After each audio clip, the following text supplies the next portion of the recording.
Hey guys, I just wanted to kind of walk you through my playback rig that I use on tour. You don't need all of this stuff in order to be successful at playing drums and doing playback, but this is just kind of an accumulation of devices and products that I've put together that have really given us a lot of flexibility on stage when we're doing tours and stuff like that. So I'll just walk you through kind of what I got going on, as well as all the connections in the back and kind of what everything does. So first and foremost, we have a Play Audio 12 down here. That's 12 channels of tracks that you can run through Ableton or any other DAW that you want to do. On top of that, we have a Mio XL. The Mio XL creates a MIDI network over RTP, and I know that that sounds very complicated, but all that does is that creates MIDI over Ethernet. So I have a switch back here on top of that. I'll show you on the back here, but it's in the silver box here. So the Mio creates MIDI over RTP, which is Ethernet.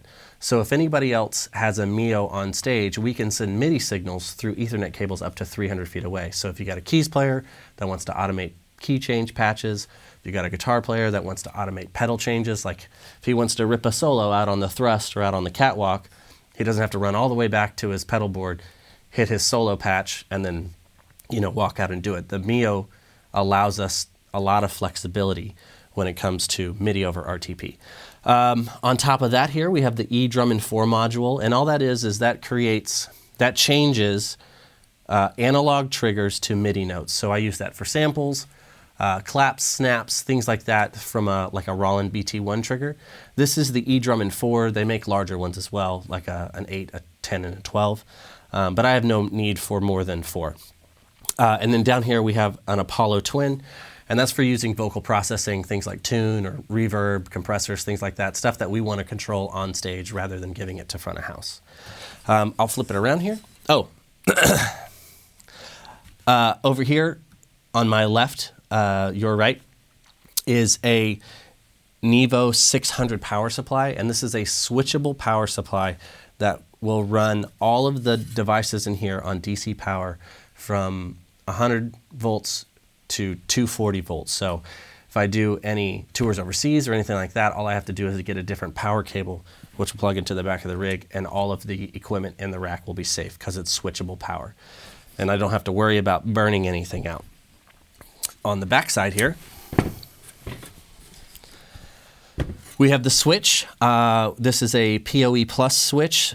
So if I want to plug in an access port, or any sort of Wi-Fi antenna, I can create a Wi-Fi network for running things like AbleSet.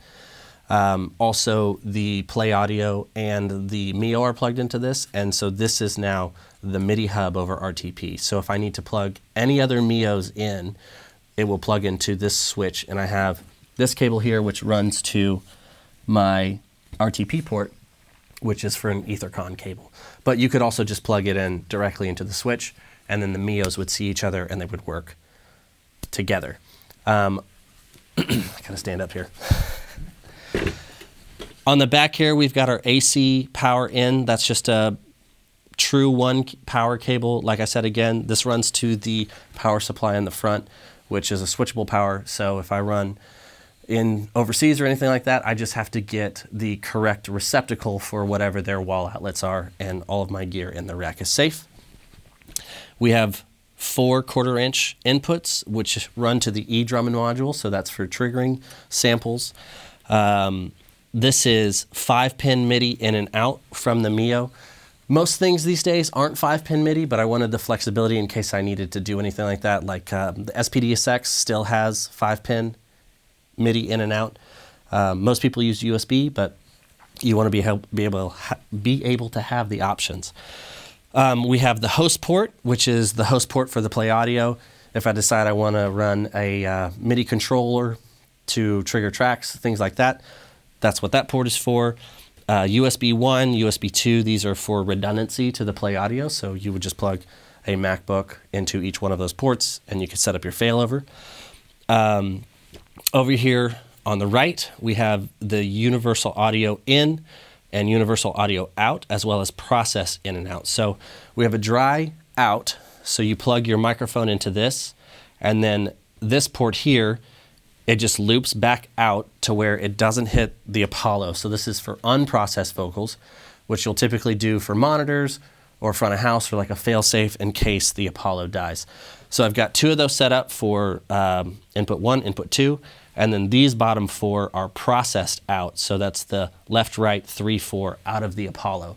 And that's where you can do your tuning, reverb, delay, things like that. And then far right over here is just the Mio DAW port. The Play Audio and the Mio have PCB mounted ports, which is basically the XLR or the 1/4 inch and the USB ports and everything like that are actually mounted to the circuit board rather than to the chassis. So plugging things in and out of them all the time has historically caused problems. So a way to alleviate that is to leave them patched permanently and then do it here into the panel. And then this guy right here is multi-pin out. So it's my 12 track channels out, as well as it's duplicated for these 4 outputs. And you'll see here in my tail, I have 12 channels of tracks here, and then my 4 left, right, 3, 4 from the Apollo out, and it's just one multi-pin cable that you just plug into the back. Again, you don't need all of this in order to be successful. You can get by with just a MacBook and a Play Audio or some sort of interface, but this rig here offers a lot of flexibility and a lot of problem solving.